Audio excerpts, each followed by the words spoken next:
see now outgoing President Biden and outgoing First Lady Jill Biden sort of in the sandwich of President Trump and Vice President Vance, all sort of departing, getting ready for that next phase, the Trump administration for the leading part, and the Bidens for really saying goodbye after a 50-year career plus of service to our nation. I remember, Go ahead, please. Go ahead. Listening to other presidents, this moment it usually is so emotional for them because you're wrapping up your time in office. You spend so much time just working and wrapping up all the work, the demands of the job. But once you board this chopper here, you do a quick tour around DC. You see the White House one more time from above, and that's it. You go back to Joint Base Andrews and you're off. And you're off. It is hard to understate the power of this moment, especially when you look to the bottom right of your screen and you see current President Donald Trump, current First Lady Melania standing there in the hat alongside the Bidens. Of course, Dr. Jill, Joe, it was just a moment ago we saw them in the Capitol Rotunda. We see Vice President-elect J.D. Vance and Usha, his wife, there as well. It was tense in that Capitol Rotunda as they were just talking about President Trump and his agenda moving forward. And now we see them doing politics, diplomacy, shaking hands, the pomp, the circumstance, the tradition of this moment, all being upheld in this peaceful transfer of power. Yeah, what we see here in this moment is what happens in America. One person wins, one person loses, and the country moves forward. And this is prescribed and has been prescribed for many, many years in this nation.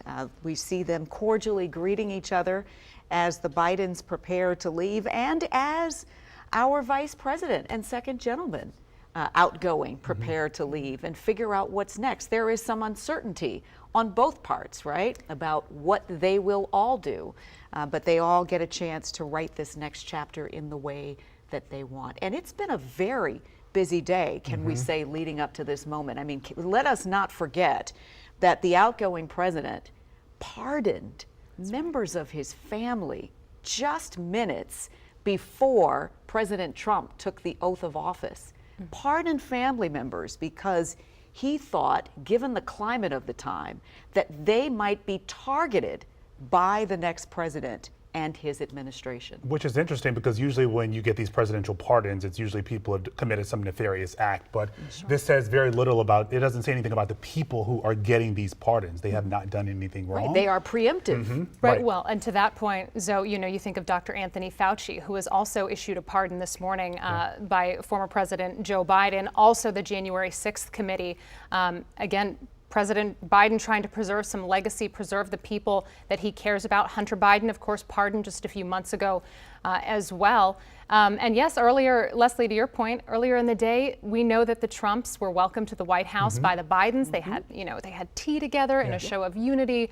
Again, this peaceful transfer of power. It's so much ceremony, so much tradition, but that's the point. And it's also a message to the world as well. It's not just us here watching in the United States, but let us point out as well, we have not seen this moment right here in terms of the tradition since the Obamas left office. That is correct, because at the time, outgoing President Trump and outgoing First Lady Melania Trump did not attend the inauguration, were not there for these moments. And so it has been a departure from protocol. And now, as we can see, the Bidens moving closer to taking their next steps toward what destiny awaits them. I would love to be a fly on the wall and hear what they're telling each other right now.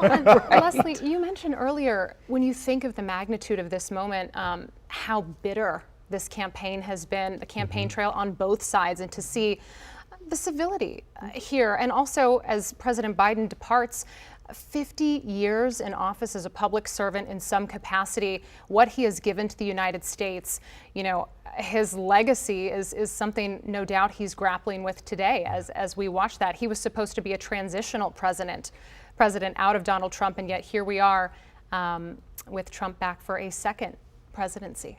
There's been sort of that drama as well behind the scenes, because we know that initially President Biden said he would run. He would serve just one term, but we know that he wanted to run again. He wanted to serve again, obviously dropping out of the race, the presidential race last summer.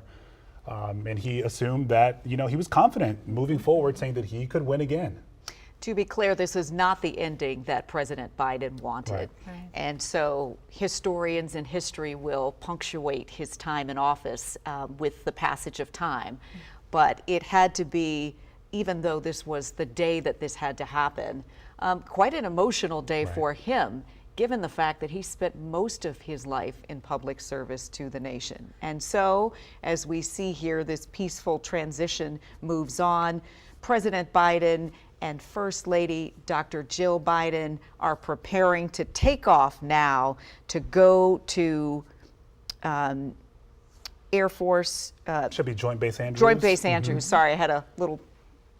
And then they're heading back home. They're heading to California from here. That's right. From Joint Base Andrews. That's right. And the Trumps will go back and get into the next level of their sort of inaugural things. There's a luncheon that will take place that we know about. There are other things that will happen with family. And then, of course, they will head to the modified parade gathering at Capital One Arena that we're all still trying to figure out what that is going to be. And we don't actually know fully yet how that's going to manifest, so we'll be watching it together. But things have been different this time around. We had the rally, the victory rally last night, which we have not seen before. Right. In terms of a president before they addressed the crowd there for the inaugural address. But you can see the chopper getting ready to take off as the Bidens bid adieu to Washington. I do want to note, Zoe, you were talking about the rally yesterday at the Cap One Arena. It was packed, and on top of it,